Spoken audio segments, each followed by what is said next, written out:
India गठबंधन की सरकार या हेमंत सरकार के दौर में जो इस प्रदेश को लिंचिस्तान बना दिया गया है, जिस तरह से हत्याएं हो रही हैं, सड़क पे लिंचिंग तो होती थी, अब कस्टोडियल डेथ नहीं बल्कि कस्टोडियन किलिंग की जा रही है। पुलिस प्रशासन, पुलिस एडमिनिस्ट्रेशन के जरिए, वो पुलिस प्रशासन जो हमारा रक्षक है, जो हमारा प्रोटेक्टर है, जो हमारा मुहाफिज है, ये रक्षक हमारा भक्षक बन गया। आज ये मुहाफिज ही हमारा कातिल बन गया। ये जो प्रोटेक्टर था वही हमारा किलर और एट्रोसिटर बन गया।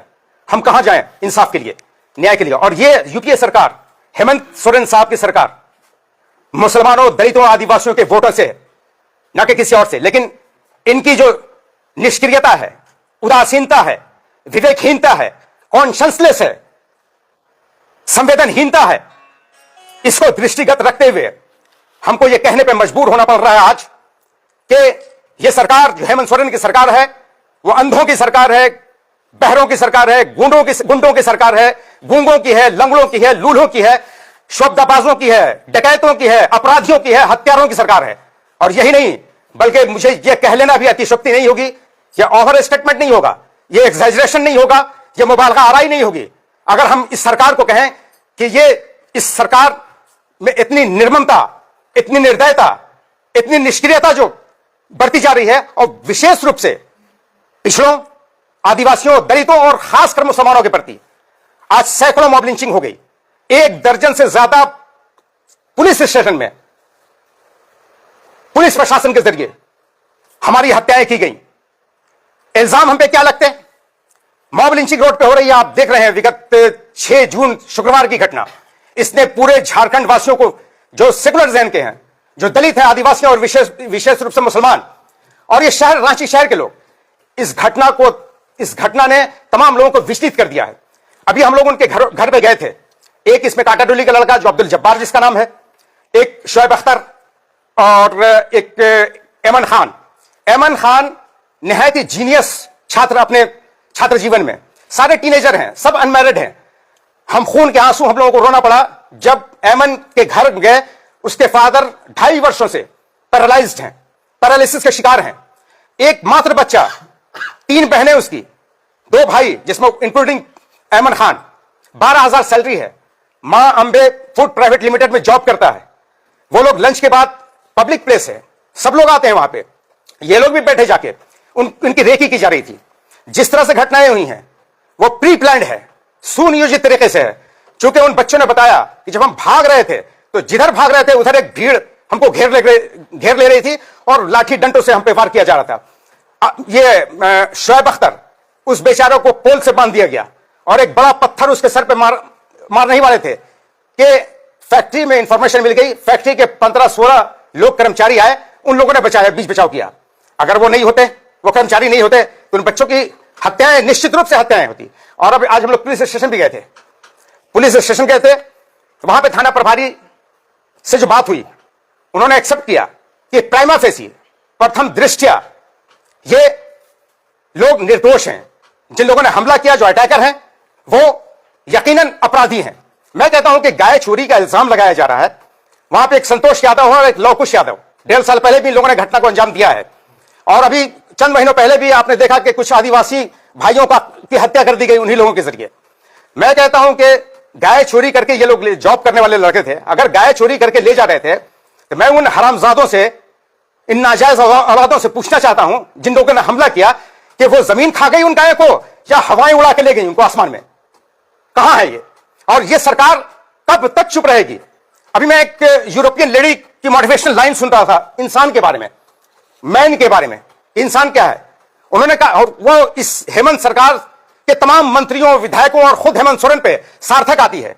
उसमें वो बताती हैं कि the most dangerous animal on this planet, on this earth और in this world is man, because other animals will hurt you if they are hungry और if it's their nature of hunting, but a man can turn into animal in no time. He needs only permission. As soon as the permission is given by the higher authority or by the government, even hints of permission to attack this community or that community, to attack this man or that man, to exclude this society or that society, to shame or humiliate this community and that community. They attack without any, सिर्फ इशारा मिल जाए. It's happening and it's not stopped. इंसान इस धरती पे सबसे खतरनाक जो जानवर है वो इंसान कहा गया है, और जो दूसरे जानवर हैं वो हमला हम पे इसलिए करते हैं जब वो भूखे होते हैं या वो शिकारी नेचर के होते हैं. लेकिन इंसान हैवान बन जाता है, जानवर बन जाता है, सिर्फ उसको जो उसका हायर लेवल के हायर ऑफिसर्स उसको परमिशन देते हैं, या गवर्नमेंट परमिशन देती है, या हिंट्स करती है. मैं आरोप नहीं, विश्वस्त सूत्रों से, रिलायबल सोर्सेस से, इंटेलिजेंस रिपोर्ट में बता रहा हूं कि हेमंत सरकार ने मुसलमानों को और दलितों को अटैक करने का यह एलामिया जारी किया है. वो इशारा कर दिया, चूंकि डायरेक्ट वो हम पे हमला नहीं कर सकते, क्योंकि उनकी सत्ता का वजूद हम मुसलमानों से और दलितों से है. ये 56 सीटों का अहंकार पाला इन्होंने. 6 सीट भी इनकी औकात नहीं है जीतने की अगर मुसलमान और दलित वोट ना दे. लेकिन खामोशी क्यों? 6 जून की घटना रांची की, 10,000 से ज्यादा मुसलमानों पे, निर्दोष मुसलमानों पे right to assemble and protest, यह हमारा फंडामेंटल राइट है, संवैधानिक अधिकार है जो बाबा साहब डॉक्टर भीमराव अंबेडकर ने दिया है. और उसी राइट का इस्तेमाल करते हुए ये निर्दोष लोग गए थे. यही पथलगड़ी का कांड 124 है, उन पर भी लागू था. आपने मैनिफेस्टो जारी कर दिया कि सरकार बनते ही हम केस उठा लेंगे. केस उठा लिया आपने. ये हमारे मासूम बच्चे आज तक टॉर्चर किए जा रहे हैं पुलिस प्रशासन के जरिए. नए नए लोगों का नाम, चुके अननोन उसमें बहुत सारे लोग हैं. मैं कहता हूं कि आप ये केस कब वापस लेंगे जो निर्दोष लोगों पे? और ये हमारे मुदस्सिर और साहिल, आपने देखा किस तरह से उनके सीनों पे, सरों पे और गर्दनों पे गोली मारी गई. 14 बच्चों को अपहरण कर दिया गया. आप क्यों खामोश हैं? आप क्या चाहते हैं? ये मैं आरोप नहीं, मैं फिर बता रहा हूं कि हेमंत सरकार ने इशारा कर रखा है, ये हिंट्स दिया हुआ है मुसलमानों की हत्याओं का, दलितों की हत्याओं का. वरना हत्या अगर ये नहीं होती, किसी के बाप की औकात है कोई पुलिस प्रशासन, सिविल एडमिनिस्ट्रेशन या कोई पब्लिक एक उंगली लगा दे किसी को? अगर लॉ एंड ऑर्डर, एरिस्टॉटल का नाम आपने सुना होगा, बहुत बड़े साइंटिस्ट और फिलोसफर गुजरे हैं. उन्होंने कहा कि if there's no rule of law there's no regime. अगर रूल ऑफ लॉ को फॉलो नहीं किया जाता उसका मतलब उसमें कोई शासन, उस देश और प्रदेश में शासन नाम की कोई चीज नहीं है. आज माननीय प्रधानमंत्री साहब, जो हमारे आपके सभी के प्रधानमंत्री हैं, उन्होंने अपने एड्रेस में कहा था कि इन मुसलमानों को इनके ड्रेस से पहचाना जा सकता है. आज वो जुमा का दिन था, वो बच्चे कुर्ते पजामे में थे. मोदी साहब, आपने फरमान जारी कर दिया और लोग उसको व्यवहारिक रूप देने में लगे रहे. ये कब रुकेगा? मैं पूछना चाहता हूं, आज इस देश में या प्रदेश में जो उग्रवाद की घटनाएं हैं, नक्सलवाद जो पैदा होता है, आतंकवाद जो पैदा होता है, जो लोग रेडिकलाइज होते हैं, वो किस रूप में होते हैं? ये बहुत हो गया. मिस्टर हेमंत सोरेन साहब, it's not enough, it's more than enough. So take immediate strict and strong action. अगर नहीं, आप फास्ट ट्रैक कोर्ट का गठन करके आप फैसला लें. लिंचिंग के कानून बने, रिजेक्ट कर दिया गवर्नर ने, फिर वो कानून दोबारा क्यों नहीं पेश किया गया? कब पेश किया जाएगा? कब तक हत्याएं की जाती रहेंगी विश्व मुसलमानों की? और कितने लोगों की? अगर आप बता दो, एक फिक्स अमाउंट बता दो, हम उतनी कुर्बानी दे देंगे. उसके बाद तो रुके. मैं कहता हूं, यही नहीं, सिर्फ इंसान नहीं, मैं कहता हूं कि एक इंसान वो कैसा इंसान हो सकता है? धर्म, जाति, पंथ, ये बहुत बात की चीज है. हम सबसे पहले एक आदम और हव्वा की औलादे हैं, चाहे वो हिंदू हो, मुसलमान हो, सिख हो, ईसाई हो या नास्तिक हो.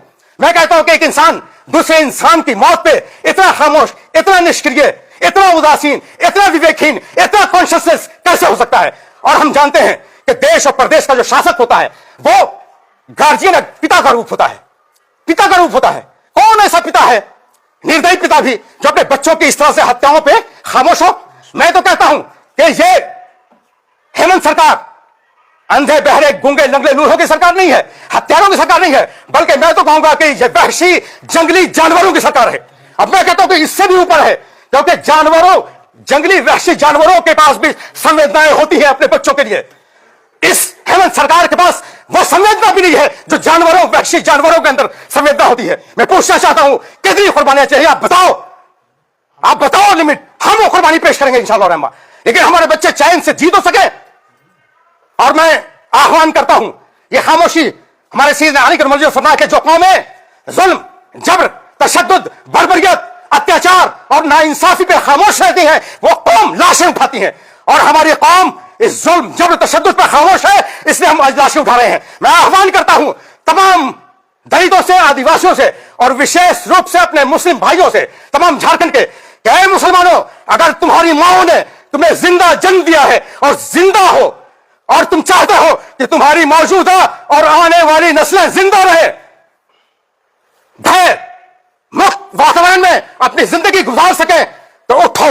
अगर ये फास्ट ट्रैक कोर्ट का गठन करके एक सरकारी डेलीगेशन 72 घंटे के अंदर इन बच्चों के पास नहीं जाता, इन घायल बच्चों को मुआवजा नहीं देता, इन हरामजादों और नाजायदादों औलादों की अरेस्टिंग नहीं होती, तो 72 घंटे का अल्टीमेटम देते हैं, चेतावनी देते हैं कि हम लोग फिर सड़क पर आएंगे, लोकतांत्रिक तरीके से आएंगे, जनतांत्रिक तरीके से आएंगे, प्रजातांत्रिक तरीके से आएंगे, गणतांत्रिक तरीके से आएंगे, डेमोक्रेटिक वे में आएंगे, जमहूरी तरीके से आएंगे इंशाअल्लाह रहमान। ये हमारा फंडामेंटल राइट है। And that's all. कोई क्वेश्चन तो पूछें। आप मौजूदा इंडिया अलायंस पर आरोप लगा रहे हैं, लेकिन कुछ दिनों पूर्व ही इमरान प्रतापगढ़ी जब रांची आए थे, उनसे पूछा गया तो उन्होंने कहा कि भाजपा राज्यपाल के जरिए विधेयक को बार बार खारिज करवा रही है। ये खुद को जस्टिफाई करने की बातें हैं। मैं कहता हूं आप, सरकार आपकी है, सिर्फ राज्यपाल की औकात कैसे है?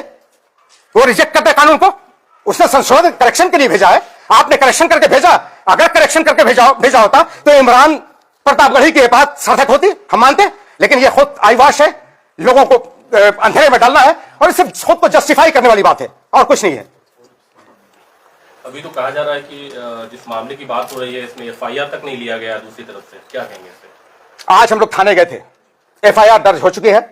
FIR नंबर अगर आप नोट करना चाहते हैं तो लिख लें 179/25, और वो सारी धाराएं लगी हैं।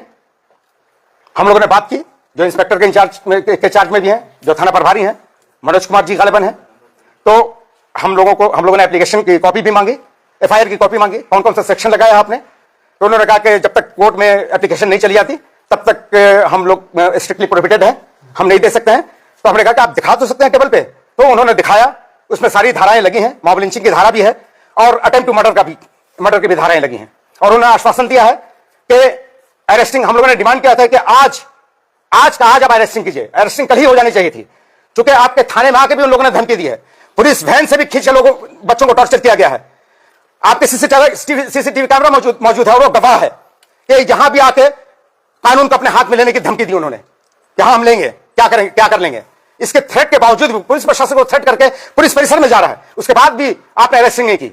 और मैं आपको बता दूं कि एक व्यक्ति की, एक जो अटैकर है, उसकी गिरफ्तारी भी हो चुकी है, संतोष यादव की गिरफ्तारी हो चुकी है।